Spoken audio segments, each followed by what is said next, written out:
We convene today to discuss a topic of the utmost importance to the Aging Committee, fighting frauds and scams targeting seniors.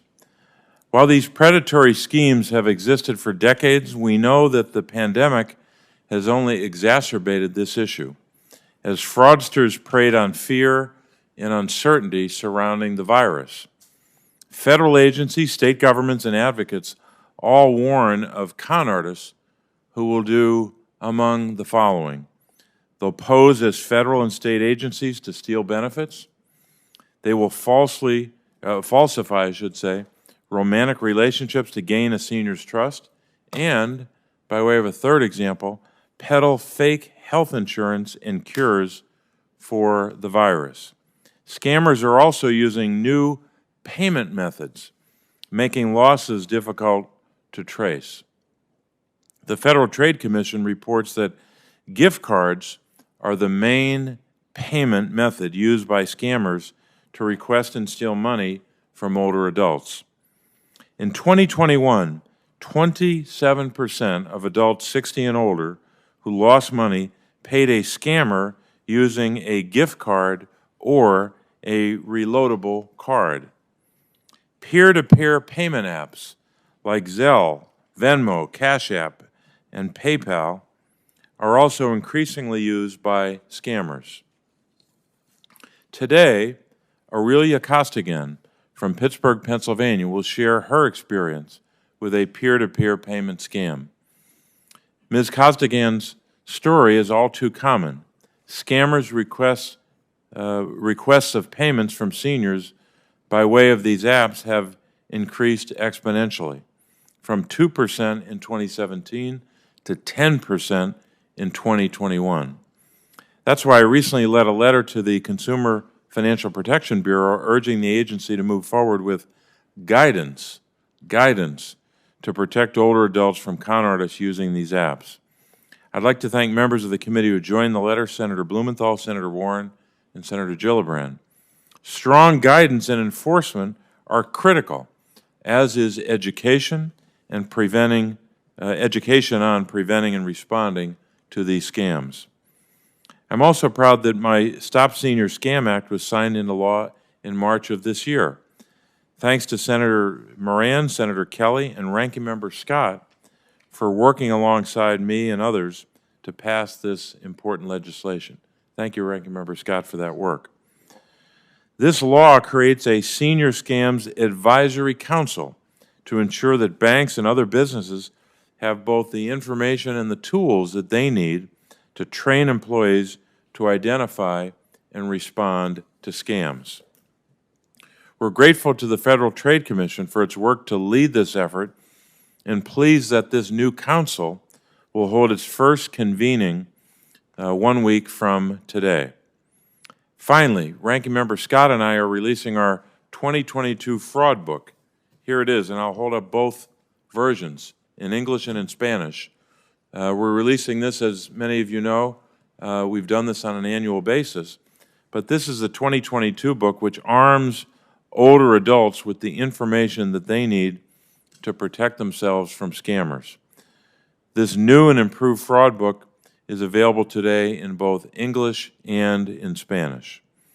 The fraud book highlights the 10 most common scams reported to the committee's fraud hotline, which is staffed Monday through Friday, 9 a.m. to 5 p.m. Eastern Time. Seniors and their loved ones can seek assistance with reporting fraud and getting connected to resources.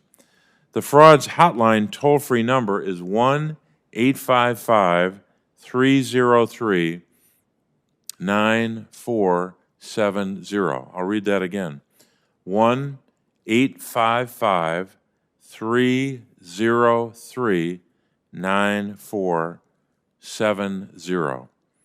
I'm proud of the committee's bipartisan leadership on this issue, but we know that we have a lot more work to do.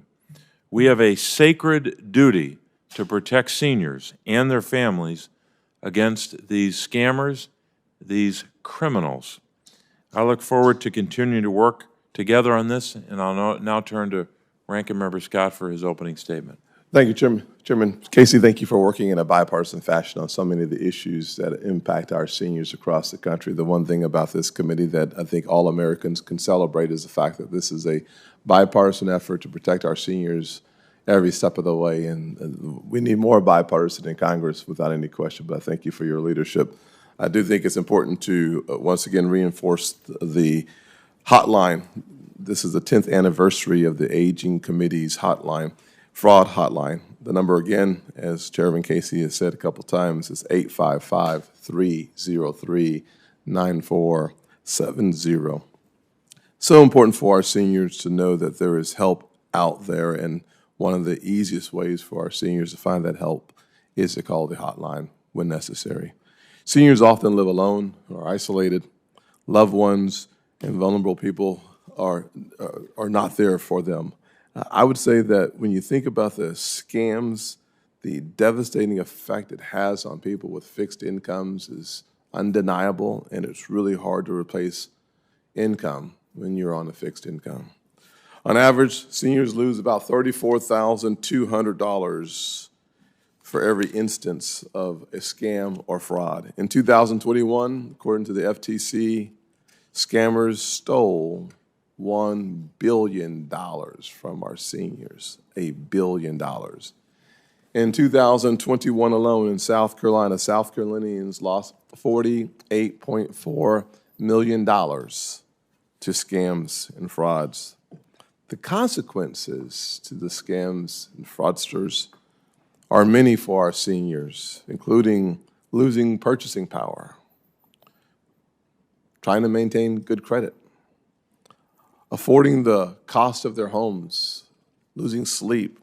It is an absolute catastrophic experience when one experiences a scam or fraud. Scams also have unseen consequences, leaving seniors depressed, embarrassed, and feeling betrayed. For example, Joe Saxton, a Navy veteran from Darlington, South Carolina last year, she received a call from two scammers impersonating law enforcement.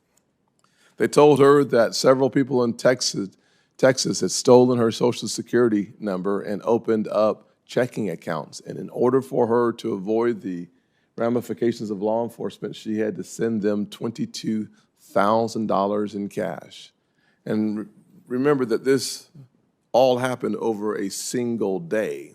The sense of urgency and the pressure placed on these seniors to make fast decisions that have financial consequences that are devastating happen so quickly. Under this immense pressure, Joe sent 2 packages of cash, one to Baltimore, Maryland, the other to Little Rock, Arkansas. These people made her feel as though she had no other choice. This scam not only put Joe in tremendous financial loss, but also caused her to withdraw from family and friends. Although frauds like the ones we'll discuss today are so common, each survivor's story is unique on how it affects their lives. As the chairman said, we have our 2022 bipartisan fraud book, both in Spanish and English, detailing common scams and how to fight back. Identity theft was the second most reported fraud to the committee's fraud hotline. Further, this year's fraud book provides critical information and tips on how to protect yourself. According to the FTC, identity theft was the #1 scam in South Carolina in 2021 with 17,642 cases.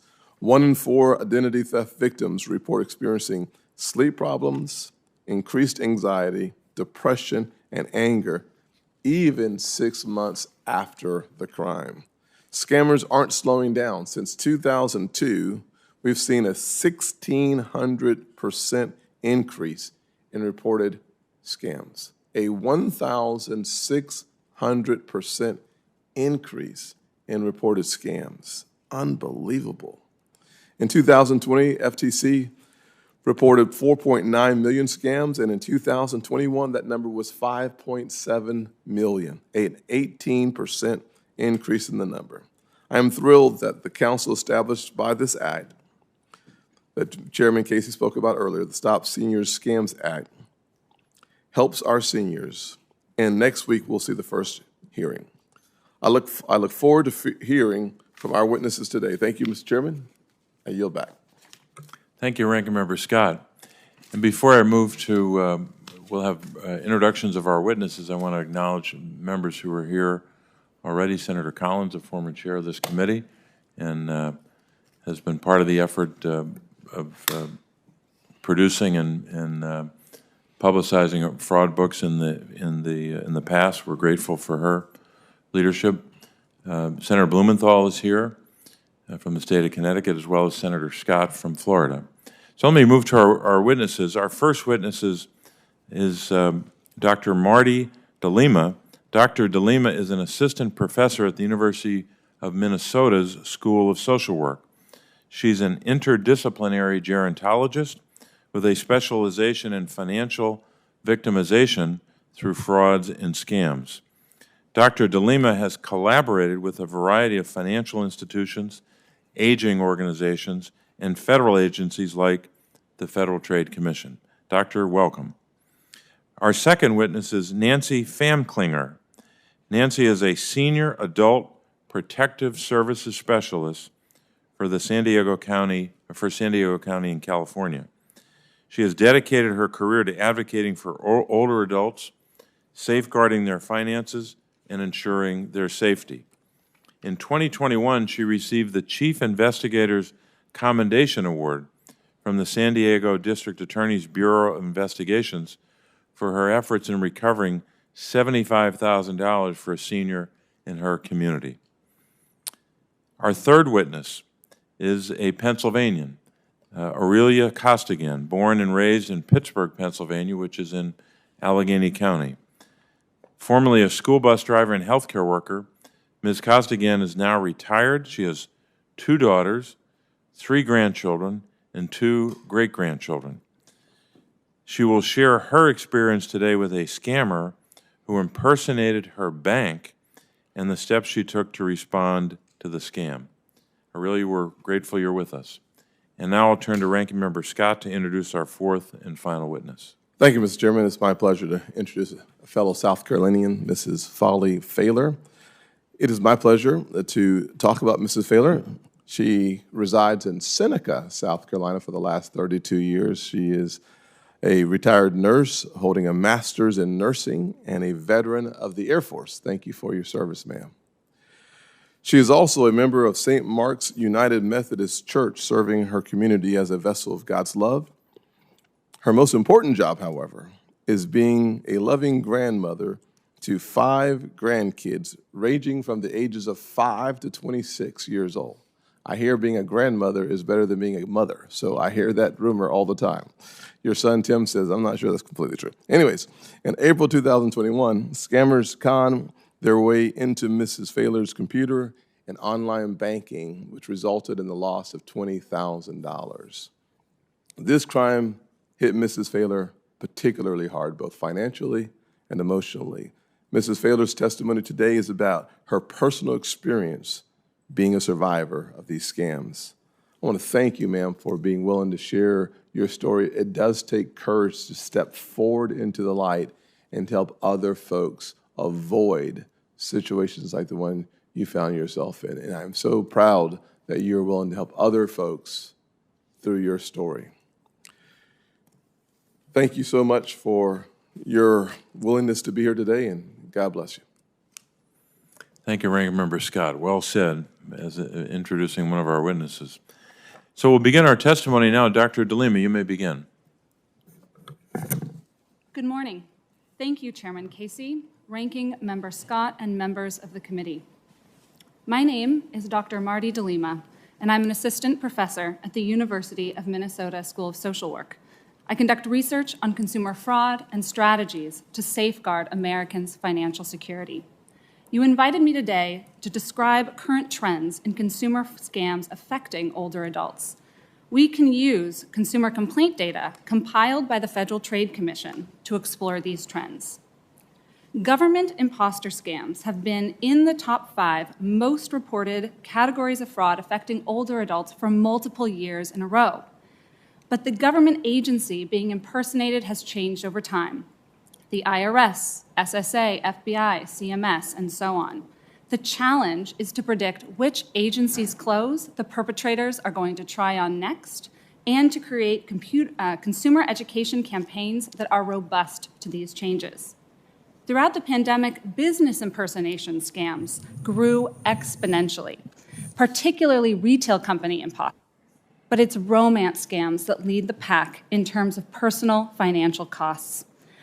In a study I conducted with the FTC, we found that the median reported losses for consumers in their 70s and 80s were $10,000, quadruple the losses reported by young adults. We can also use reporting data to look at methods of money transfer. Today, bank transfer and cryptocurrency are the clear frontrunners in terms of losses. Together, these methods account for $1.5 billion in stolen funds, more than double the losses from all other payment methods combined. While this is a great deal of money, research indicates that fewer than 3% of consumers report to law enforcement, so the true losses are many magnitudes greater. Among older adults, as you said, gift cards are still the most common method of money transfer. Gift cards are favored by perpetrators because they're easily available to consumers, they're anonymous, they're instantly redeemable, and have very few controls. Retail sales clerks are often the only individuals in position to intervene. In my research supported by AARP, my graduate students and I interviewed retail store managers from around the US. We surveyed cashiers and we visited local stores to document what is being done. We found that most major retailers have some type of signage warning customers about gift card scams, but the messages were typically small, they were placed out of eye level, or completely lost in a sea of gift cards competing for shoppers' attention. Less than half of our cashiers we surveyed reported that there were any limits on purchase amounts, and the store managers said that they have not received any formal training from their employers on what to say to intervene. Ultimately, they felt that they're not authorized to deny gift card purchases if the customer insists, even if they're certain it's a scam. As the saying goes in retail, customer is king. In light of these findings, I believe that more education for frontline retail staff is warranted. But more importantly, we need to demand action from the gift card payments industry, including the payment processors and the card issuers.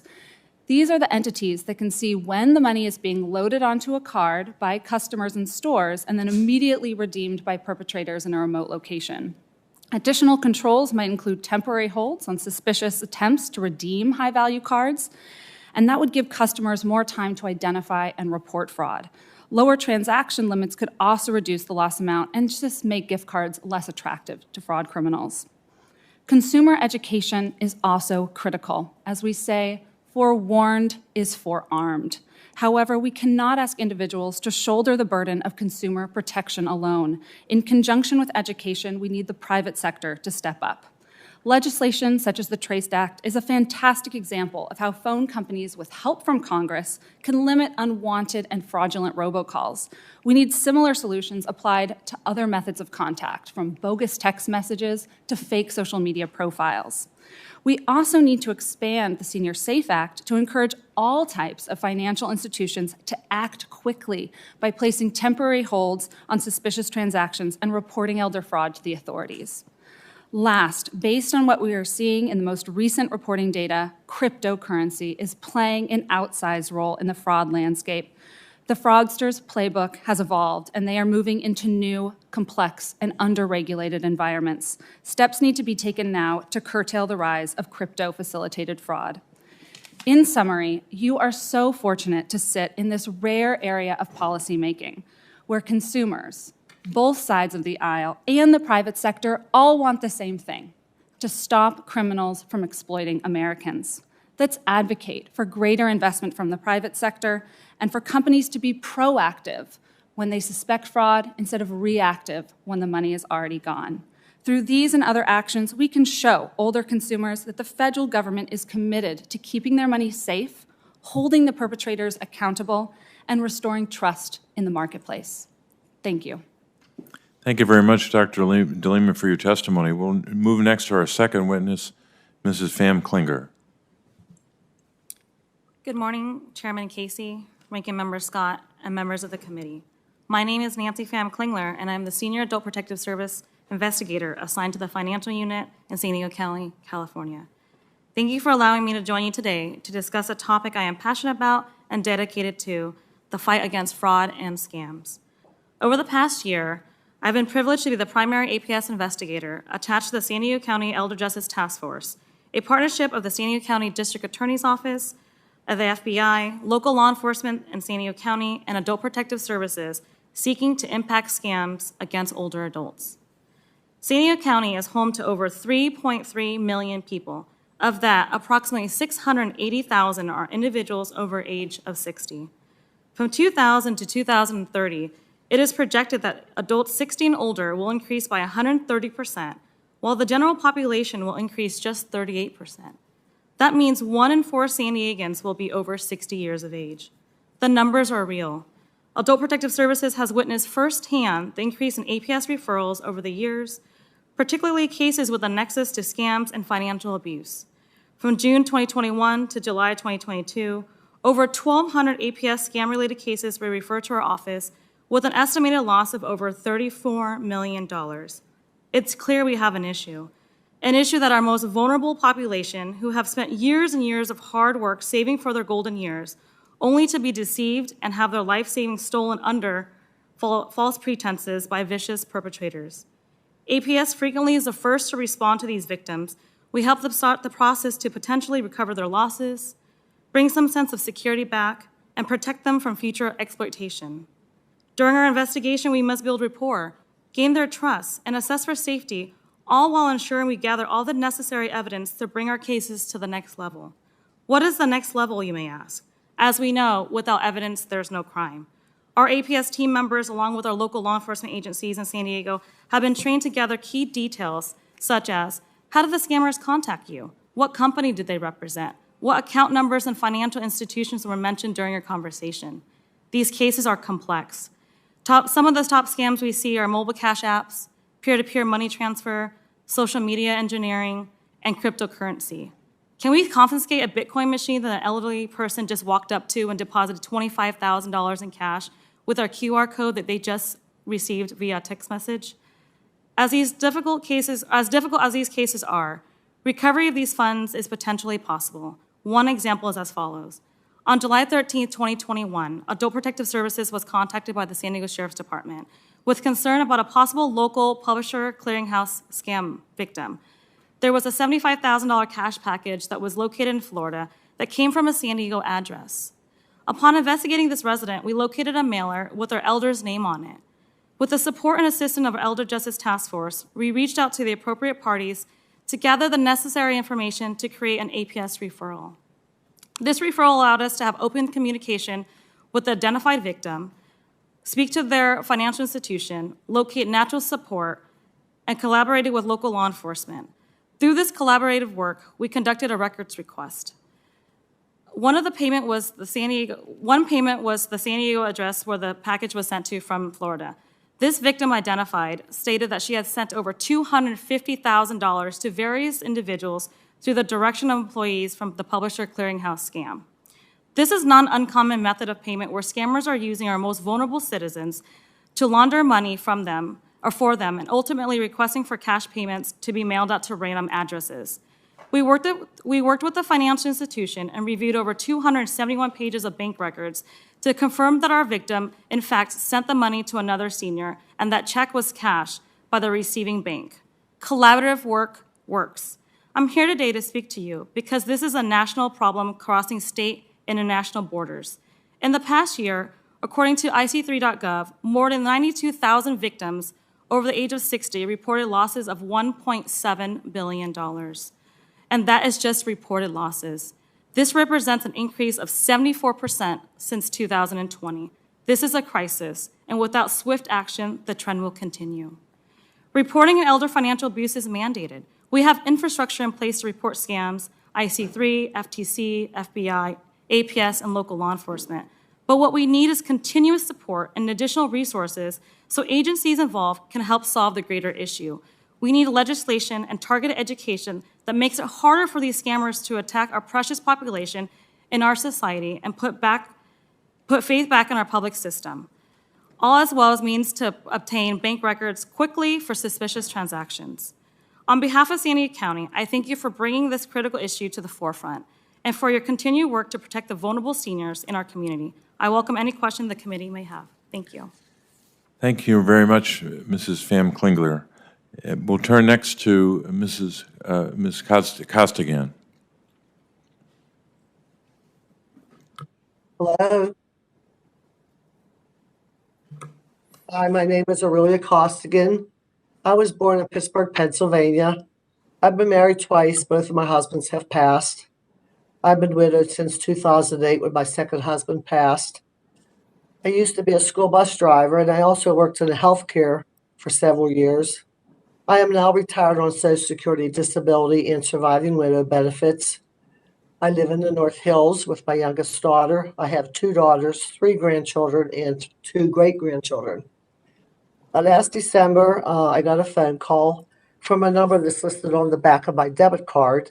This man said he was from Dollar Bank and told me that there were 2 suspicious activities on my account from Tennessee. He said one of them was from a grocery store and another one from a movie theater. He asked if I was in Tennessee recently and had I made any charges there, and I said no, I live in Pittsburgh, I've never been to Tennessee. He asked if I had any relatives or friends that were there that could have used my card, and I said no. So he proceeded to say that to prevent having to cancel my card and issue a new one, he could help me out with that by adding a Zelle account to protect my bank account. At that time, of course, I had no idea what Zelle was, so I just assumed that what he was saying would be helpful. So I said, okay, that's good. Then he said that he had to have some type of proof that he was actually speaking with Aurelia Costigan, and he needed some form of identification to prove that he was actually speaking with me. And he asked if I had online banking, and I went, I don't use that. I go into the bank myself personally when I do any kind of banking.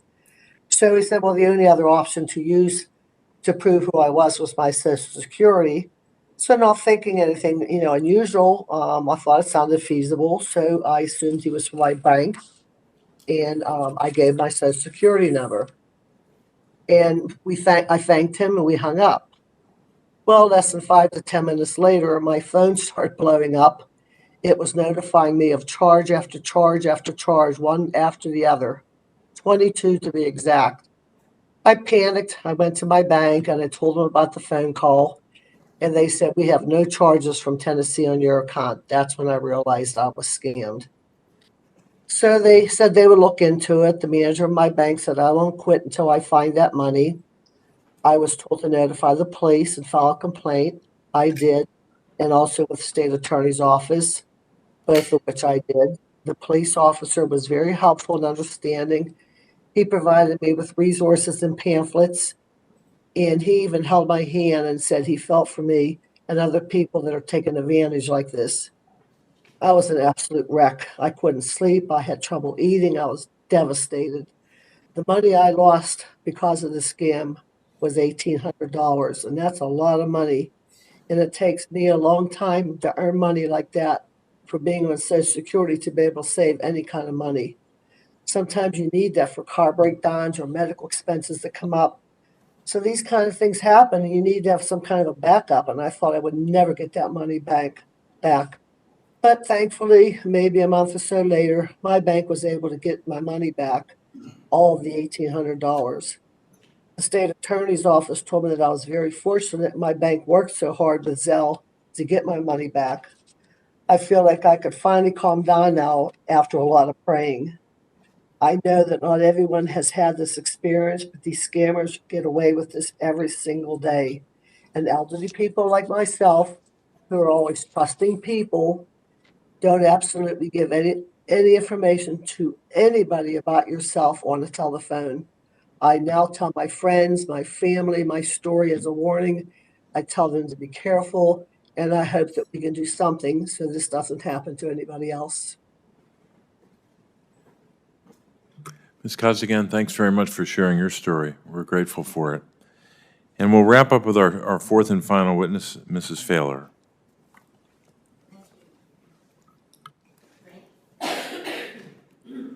Thank you, Ranking Member Tim Scott and Chairman Casey. My name is Polly Failer. I'm 76 years old. I'm the mother of 2 sons, a grandmother of 5 grandchildren, a retired registered nurse, and a retired nursing educator. I also ran a nursing department for RN that taught RNs for 5.5 years, so I had a lot of compassion with people that had to do budgets and handle money, and I felt that I was very fraught with some knowledge there. My husband of 48 years died 9 years ago. I've lived in the same house as Senator Scott said for 32 years, and I'm here today to tell you about the scam which upended my world last year. I've always paid my bills on time, managed to pay our house off early. I've worked hard to maintain a thrifty lifestyle. I taught our sons the same. I pride myself on not spending foolishly and on having sharp financial instincts. But when I realized what happened to me, that somebody actually took such advantage of me, the bottom fell out of my life. I'd been having email trouble with my old computer, but it was in the middle of the pandemic, so I couldn't get it fixed. No one would come to the house. I couldn't take it to the local Staples. In January 2021, things started to loosen up a little bit, and I went and bought a new computer. Things were going back to normal. But on April 13th, I was using my new laptop on a public Wi-Fi, and suddenly a pop-up appeared on the home screen. It was a large, orange, blinking triangle. And of course, that's going to take your attention. And it said, I have computer problems. My computer had been compromised. I called the listed number because I was afraid I was in for the same kind of problem I'd had before, which had cut me off from my community and my church. A reassuring voice, alleging to be a representative of Microsoft, answered. He told me if I bought their protective software at $299, which included computer monitoring for 2 years, that he would guarantee that he would call me every so often, and he did. As far as I could tell, this was going to be a good customer service. The third call later, on June 14th, this man who was calling said he wanted to check on the program and see how it was working. If it wasn't working, he wanted to refund my $299 plus give me $100 for the inconvenience of bothering him. So to run the software, he wanted me to go to my computer and turn it on. I did. I had to give him full access. During this test message, other messages flooded the screen and kept rolling by, and there it was again, an alert claiming my computer was compromised. I told him to send the refund by way of check to my home address, and he said he couldn't. The service had been paid for electronically. They were going to return my money electronically. He moved to a different browser window, and the screen broke out in a chaotic movement with numbers rolling around and around and around. Then all of a sudden, everything stopped. And the number on the screen with other numbers, but the number highlighted was $20,000. The scammer feigned outrage, saying I intentionally stopped the computer when my checking account reflected a $20,000 deposit. I didn't know what he had been doing on there, but I couldn't see any alleged monies he was talking about. We weren't in my bank account. We weren't in my checking account. I'd never had touched the computer or the mouse while he was running his testing. Then he opened the window and showed me my checking account. Instead of $6,000, it had $26,000 in it. I screamed at it, how did this happen? How did you get in? I was stunned. I had a balance that was way above what I should have had, and it wasn't mine. Being so precise about monies, I had no idea where the money came from. I wanted nothing to do with it. The scammer was furious, demanding that I pay them back immediately. Microsoft would sue me, would send me to collections, would get the police after me, would ruin my credit. And I'd worked a hard time to try and establish a good credit rating. I was terrified. I felt the only way I could get my money back was to do exactly what he said. He told me to wire the $20,000 to a microwave subsidiary in Vietnam. The instructions were to tell USAA, my bank, that I knew this person and owed them $20,000. He told me not to veer off of those instructions, or I wouldn't be able to pay them back. After I completed the wire transfer, our call ended. Immediately, I contacted USAA to report what had happened. A representative told me she thought I had been scammed, but I wouldn't get a call back until the next day. This happened now. Why couldn't they call me now? But it was after office hours. The next day, a fraud investigator called and asked what I'd done in my bank the next day. And I told him, and I did not know anything about what actually happened. They could see that I had taken out $20,000 on my home equity line of credit. I had not opened that line of credit for 17 years. It had been inactive, dormant. I never knew the money was from USAA. I thought it was from Microsoft. I didn't know it was a loan for me and that I was throwing it away. Now I owed USAA $20,000 plus interest. I lived, too, on a fixed income. I couldn't make the payments. I couldn't, the interest even was starting to pile up. At first, they told me not to pay any attention to it because it was a fraud investigation. So I didn't start to pay it when it was $3 and something the first few days. I didn't pay it back, and then it got bigger and bigger, and I could not handle everything. Finally, after the overdue notices I was getting for the loan, a scary letter came from USAA telling me that I was eligible for bankruptcy. I owned my house. I owned my car. I shouldn't be eligible for bankruptcy. In the end this year, not having USAA put a lien on my house and not having the monies to pay it, I had to sell off my individual retirement account in order to pay USAA because it was driving me mentally insane. The situation snowballed. I couldn't find legal advice. I called the FTA. They took a statement. They never called me back. They were going to. I called the police. I called numerous law firms.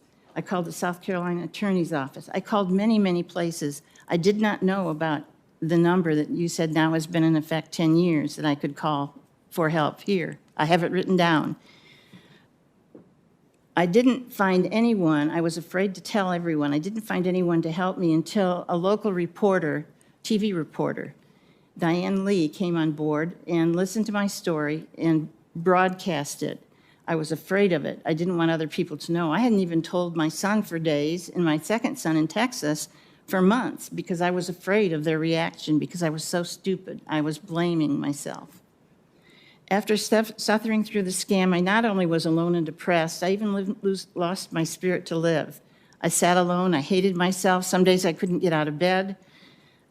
I thought, this is so ridiculous. I went to the VA for medication. I'm a vet. Went to the VA for medication. I opted out of all my community and church activities, which before had been a vital part of my life. Had no leadership roles. I didn't even attend church after a while. I couldn't function as the person I'd been. I wasn't the person I'd been. I'm here today because I am a survivor. God is giving me the strength to reclaim my life, and I want others to know there is hope out there. I want others to know that this unmatched misery does not have to happen. Saving others from falling into the pit that I was in comes with losing your self-worth and retirement savings in a click needs to be done, and we need to do everything we can. I have some ideas, but we'll talk about those later. Thank you for listening, and I look forward to your questions.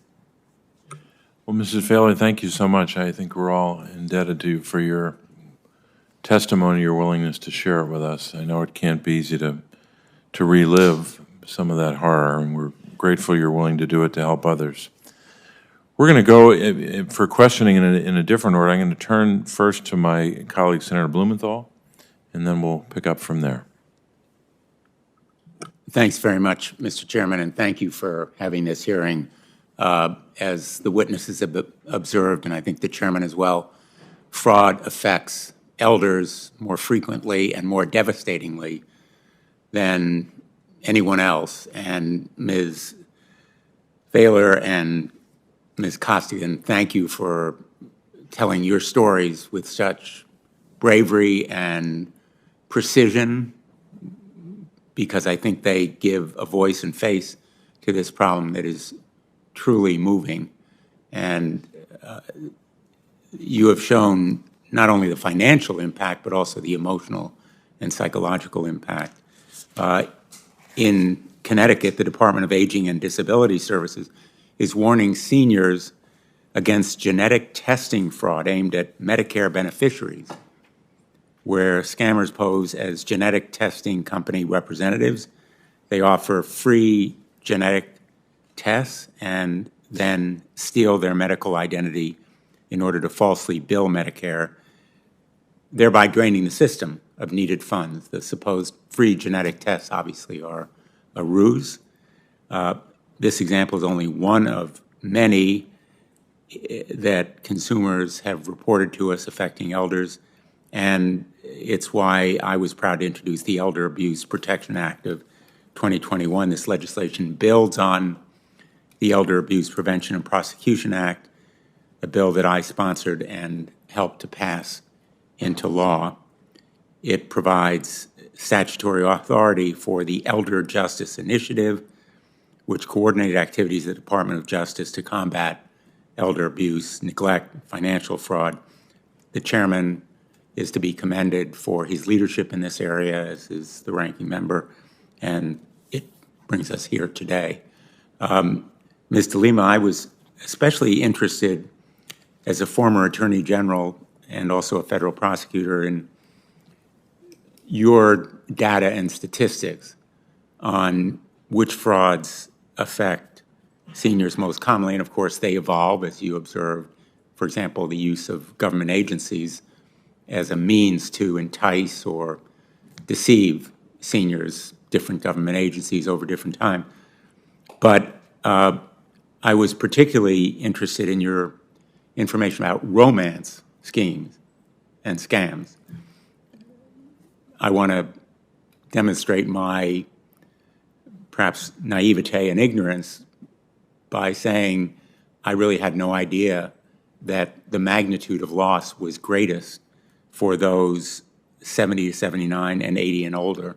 And I wonder if you could expand a little bit on what you've told us in your testimony about the reasons why that amount is at $10,000, whereas for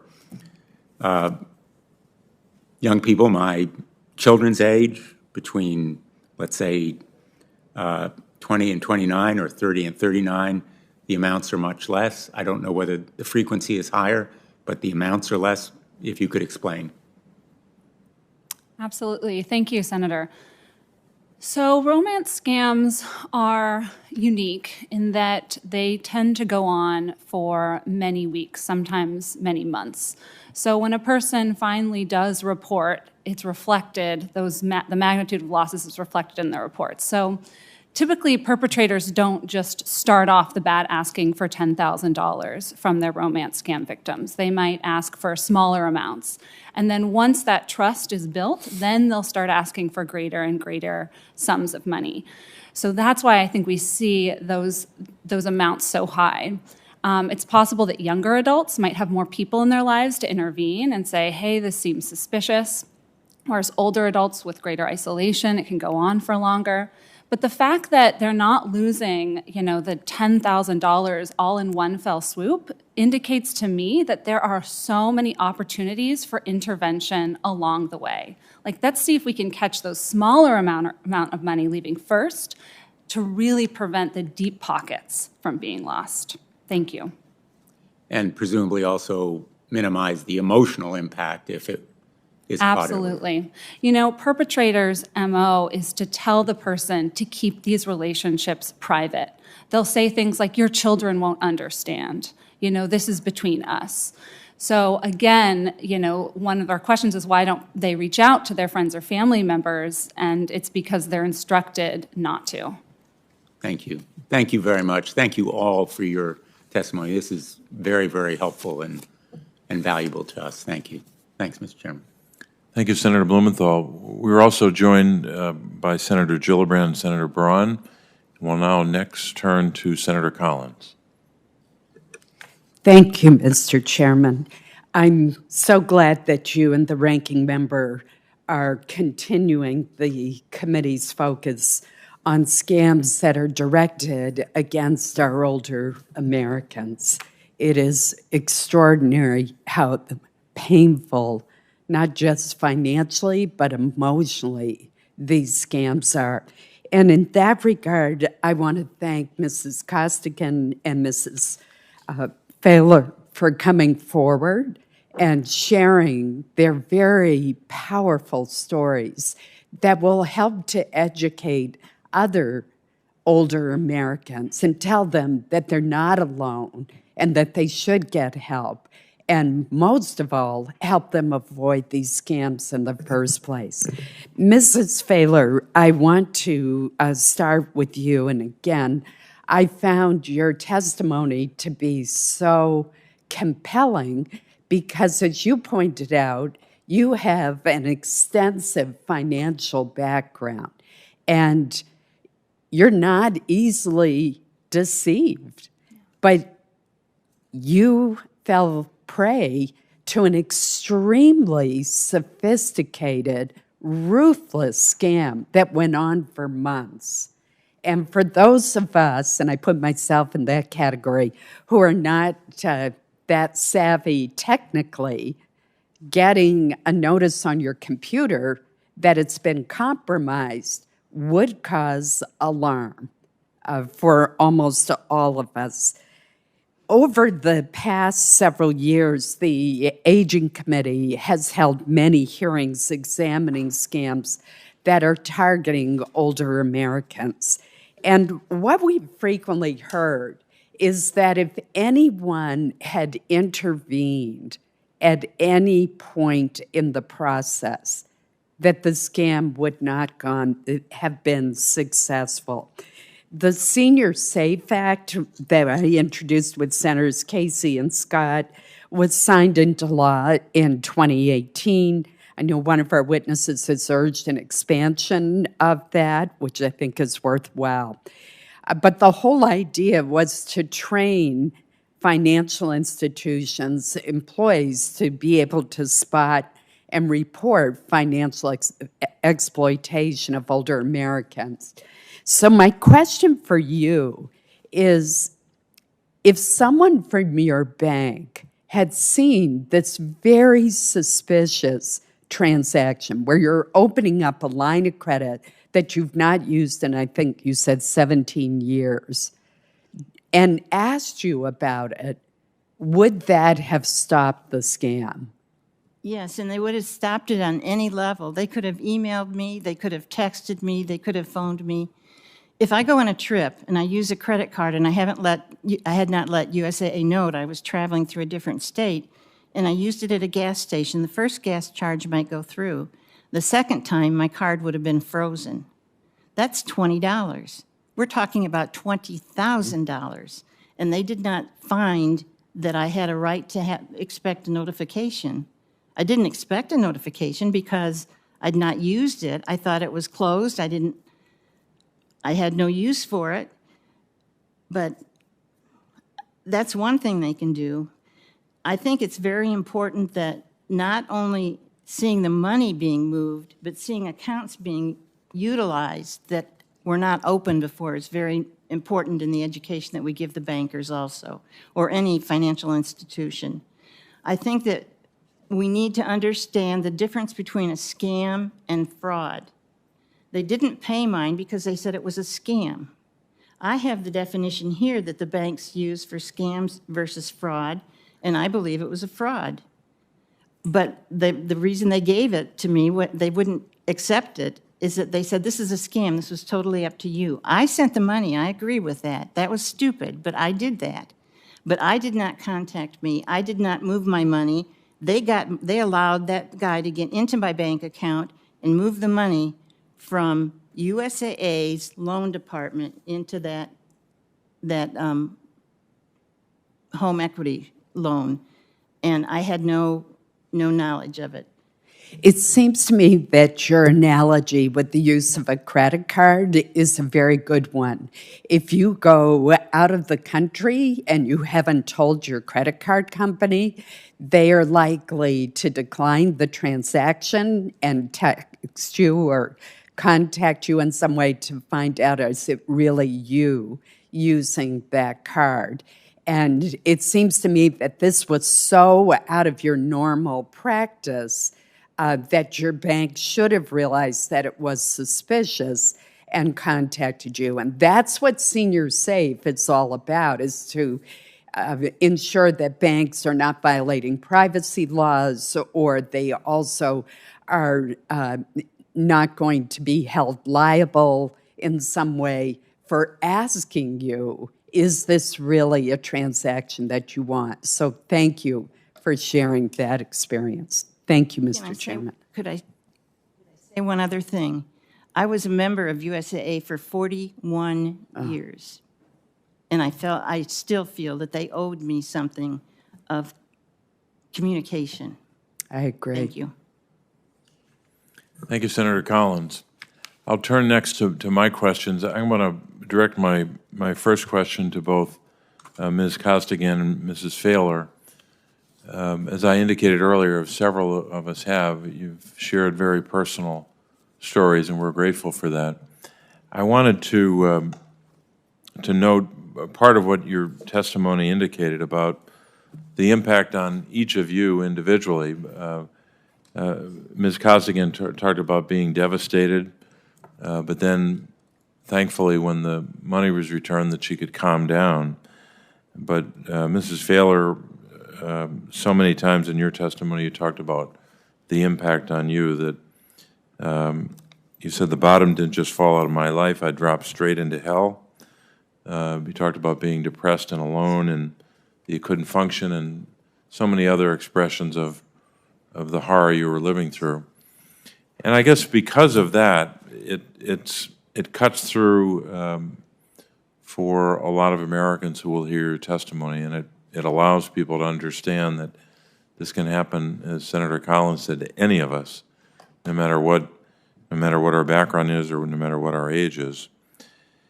And for both of you, your testimony highlighted the importance of not just helping people to spot so-called red flags, but how to respond, to make sure there's an adequate response when you do point to that red flag. This year's fraud book focuses on both, and I think that's one of the real benefits of it. So I guess we'll go in alphabetical order. Ms. Costigan and then Mrs. Failer. Why is it important to focus not only on education to prevent scams, which is obviously very important, but also on resources to respond and to help when the scam actually occurs? Well, I feel we need a little bit of both, actually, what you're saying, because people of our age and our baby boomer age, we were very trusting persons. We're also not tech savvy on computers in the computer world, which makes it a lot harder for the elderly people. So that needs to be brought to attention as well, to train elderly people on how to handle that with computer work. And I feel for Mrs. Fowler, because the $1,800 I lost, which thankfully my dollar bank was able to recover, to me, $1,800 is like having $18,000 taken from me. But for Mrs. Fowler, my heart goes out to you for what happened to you. And this needs to be made very more publicly as to what's happening in this world, which is very sad, that people are taking advantage the way they are. Thank you. Mrs. Failer? Well, I believe that we need more resources in the ability to not have the victim feel that they're totally at fault. That the first thing you do is you may lash out in anger at the people that are doing it, but then that's cut off. You don't have any more to do with that. Then they have put the blame on you, and you carry that blame. Mm-hmm. And you're afraid to tell people, you're afraid to tell your family, because if you're to blame, how can you take any more pressure? How can you do any more than what you're doing? The police, the Seneca Police Department came over and talked to me and told me they couldn't do anything. They told me that it wouldn't do any good to go to the county sheriff's department. It wouldn't do any good to go to the state department of law, that I needed to get a hold of some legal people. And I went through a lot of people. And it was all I could do. I might be able to make 2 phone calls a day, and then I was totally mindset wiped out. And I think that we need to be able to allow the plight of senior citizens to also reach the families and the friends around us, because we are so afraid of not being able to fill our need as a person that's had experience. We're so afraid of being labeled. We need someone that can help and push us on our way and know what some of those resources can be, because frankly, I'm just astounded that all the people I talked to, not one of them gave me the number for the resource line. Not one. Not the Federal Trade Commission, who I talked to for a long time, once. They said they'd call me back. They never did. Not the South Carolina legal assistants. I talked to them once. They never got me back in. Nobody got us back in to help. So it's important that we educate the seniors. One problem with seniors is that some of us aren't so alert and active and able to understand. We need somebody that knows where we're at mentally and physically, that can tell us the kinds of things that we can do where we are. If our mental acuity is not quite as good, we need somebody that doesn't make us feel that we're no good. Mm-hmm. And they need to know the resources. So it's really important. This book is really important. The number is really important to get this information out. But I get turned off when nobody calls back and they say, we'll get right back with you. Or get their name and number. You try and call back and they're not available. They're not available. They're not available. I think that is horrible. There needs to be a person that's going to answer, and you need to know who they are, and they need to hold some accountability for those resources if they're going to do something. No question that it's not good enough for us at a hearing like this to point out the problem. We've got to be determined to get every level of government to up their game. Every local agency of government, county, state, federal, everyone's got to do more to respond, so you don't have that experience of being victimized and then kind of further injured by a lack of response. I have a question which I'll wait for the second round to Ms. Famklinger. I'll turn next to Ranking Member Scott. Thank you, Mr. Chairman. I'm going to ask a question of Ms. Aurelia Koskinen. Older Americans are a popular target for scammers. One reason I am co-sponsor of the Empowering States to Protect Seniors from Bad Actors Act. This bill provides $10 million in grant money to state regulators to help protect seniors from fraud. Looking back on your experience, what are some of the red flags and your tips you would like to share with other seniors that may help them identify possible scammers? When people call you on the phone and they ask you questions, do not answer them. If you have any confusion about it, go into your bank and talk to them in person. Do not give any information out on a telephone, such as Social Security numbers, online banking numbers, anything of any kind, because I have learned my lesson. It's incredible that we find ourselves in a place where you have to really question everyone that calls our seniors. It's just a unnerving position for seniors to find themselves, that literally, if sincere people who are looking to be helpful and just to do the right thing have to rewire the way they see the world because of the scammers and frauds. It's a different kind of evil for those folks who take advantage of our seniors in vulnerable positions. Mrs. Failer, I was walking back from my banking hearing where I was asking questions and ran into Mrs. Collins, who said that you were simply spectacular. And she really found your testimony and your response to her questions to be illuminating, helpful, and the complexity of the scam, as she heard you articulate it, was one that was just unbelievable from her perspective. So she was really impressed, and so you may have answered this in part based on my thoughts with her, but I do think that seniors benefit from hearing your tips. It's a similar question that I asked just now. I would love to hear your answers to how do we help seniors in such a situation. Yours was so complex. How do we find those red flags and warnings? What tips would you provide? Well, one thing that's really important, and I kind of alluded to it with the end of my last statement, but I think that, let me give an example. USAA is a federal bank that I belong to, like I said, for 41 years. I never talked to the same person over the more than 50 calls I made except for one time. His name was Jim. Never. I always had to go through what had happened. They had notes. They either had to read them, or they had no questions, or they couldn't get me to the person. When USAA sent me a letter, it was signed by a man, and that I could file for bankruptcy. I tried to get a hold of that man. They wouldn't put me through to him or his office. I said, does he exist? And they said, well, we think so. I never was able, because USAA comes out of Texas. Yes, ma'am.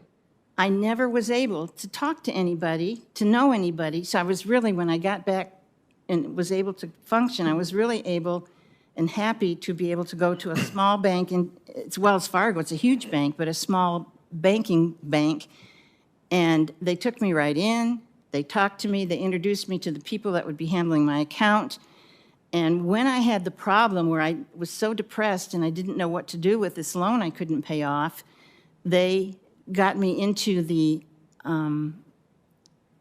people that handle your funds, my retirement funds. And the two of them together talked to me and determined that my mental health would be much better if I could get this loan paid off. And what would be the best way for me to do that without causing the most loss? Because I lost more money than $20,000 by canceling an IRA. And to have that kind of care from a financial institution was what I'd been looking for. USAA before I touted as a great, great place. But you need someone that knows you and listens to you, and they need to get their act together. Yes, and ma'am. there are millions of USAA members that aren't going to be met, their needs aren't going to be met if they don't get their act together. And they did not listen to me at all. Thank you very much. And with my little time that I have left, I want to follow up a question with Dr. DeLima, because it really is my next question, which is the mental health consequences and your research on that. Can you just spend maybe 30 or 40 seconds giving me the synopsis? Right. So I've had the privilege to read consumer complaints on fraud through my special government agency position with the Federal Trade Commission, and also just in interviews with victims. And I'm going to be honest with you, I've had to take breaks. I've had to just step aside, do something else, go for a walk around campus, because it's painful. You know, people talk about their marriages collapsing when the partner found out, and they talk about depression, and they talk about trying to take their own lives. So we shouldn't just think about financial crimes as being, oh, these kind of small impacts. The impacts are as severe as victimization by physical and sexual assault. Thank you very much. That's powerful. My goodness. Thank you, Ranking Member Scott. I'll turn next to Ms. Famklinger for a question. For community education, which I know you know something about, for that to be effective, it's got to reach all communities, of course, and that's why Ranking Member Scott and I made it a priority to ensure the committee's fraud resources are available in both English and Spanish. While that's an important step, we know that there's more work we've got to do together. there are so many seniors, particularly those in diverse communities, who are not receiving the information that they need. The Federal Trade Commission Scams Against Older Adults Advisory Group that I mentioned earlier has an important role to play in identifying solutions to reach every senior who needs tools, information, and support. So I'd ask you, do you have any advice for the Federal Trade Commission and the Council itself as it begins its work to ensure that their work takes into consideration the following: language, accessibility, and other needs? Senator, thank you for your question. My advice would be the methods that we're using to reach our targeted audience. The same methods that these scammers are using to perpetrate our victims, such as online, where they frequent most, social media platforms, reaching out to family, friends, and allowing this to be a more normalized conversation amongst each other, and also to provide this in multiple languages in communities that are less willing to speak up about being a victim of a scam. Thank you. And I know we're going to turn next to Senator Rosen. Senator Rosen, I think, might be available virtually. I am here. Thank you, Senator Casey. I appreciate it. And really appreciate that. And of course, I'm not in the room, but I think Senator Scott's there. I really appreciate you both for holding this really important hearing. These stories are heartbreaking, devastating, and we really need to do something to protect people because they don't happen just in one community or another. They're happening, of course, my home state of Nevada, but all across the country. And bad actors, they continue to target and scam Nevadans, particularly our Nevada seniors.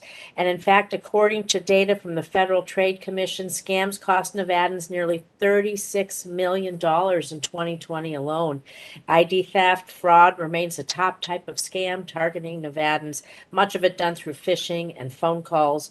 And particularly worrisome to me is that scanners are increasingly holding on to personal data for long periods of time, even up to a year or two after obtaining it, leaving seniors and others kind of in the dark as to when their data might be used. In some cases, we're witnessing scammers utilizing data obtained in the early days of the pandemic.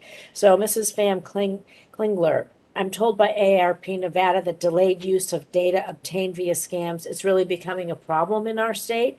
And so what should Nevada seniors who may have been a victim of a scam in the past and think, oh, a lot of time has passed by, I may not have to worry, how do they protect themselves now, considering that people are using their data now or might use it in the future? Thank you, Senator, for your question. My advice and my encouragement is for them to safeguard all their banking information, changing banking account numbers, monitoring their credits, and ensuring that there's an alternative person who has oversight over their finances, such as a loved one or someone that they trust that has a secondary eye on their banking stuff. Thank you, Senator.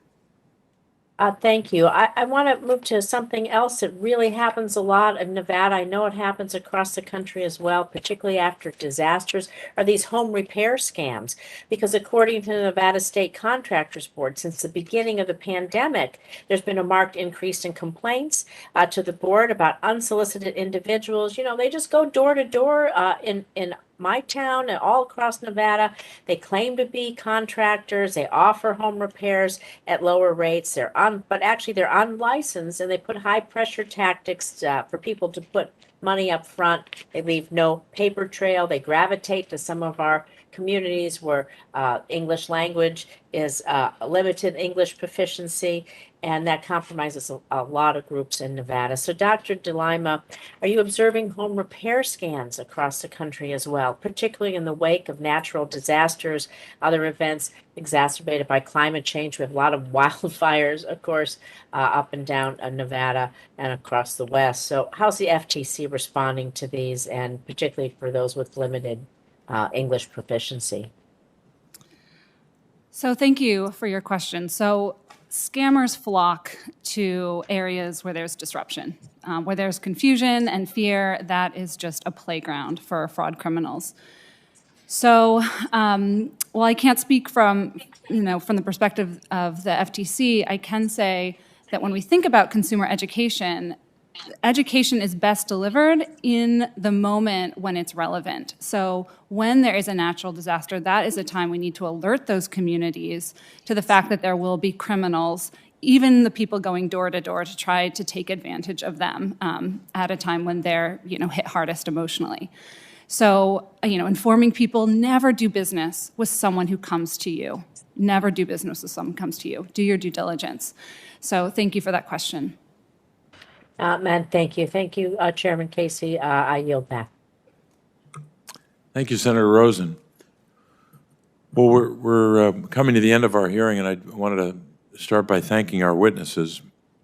I'll have a closing statement, then I'll turn to Ranking Member Scott. We can't thank our witnesses enough for their testimony today, bringing either personal experience in the case of Ms. Costigan and Mrs. Failer, but others bringing experience as advocates, as experts. The combination is very helpful for not only the committee, the members of the committee and our staffs, but for the American people. We hope that a hearing like this and the work that was done to put together our Fighting Fraud, the top scams in 2022, that this work will lead to people being more aware and to prevent these scams from occurring, and also to get the help they need when and if a scam does impact their lives. But your stories and those of others who have appeared before this committee further demonstrate our determination to prevent these terrible scams in the first place and to bring justice, swift, significant justice to the criminals who engage in this conduct. No one should lose a single penny of their hard-earned money to a con artist.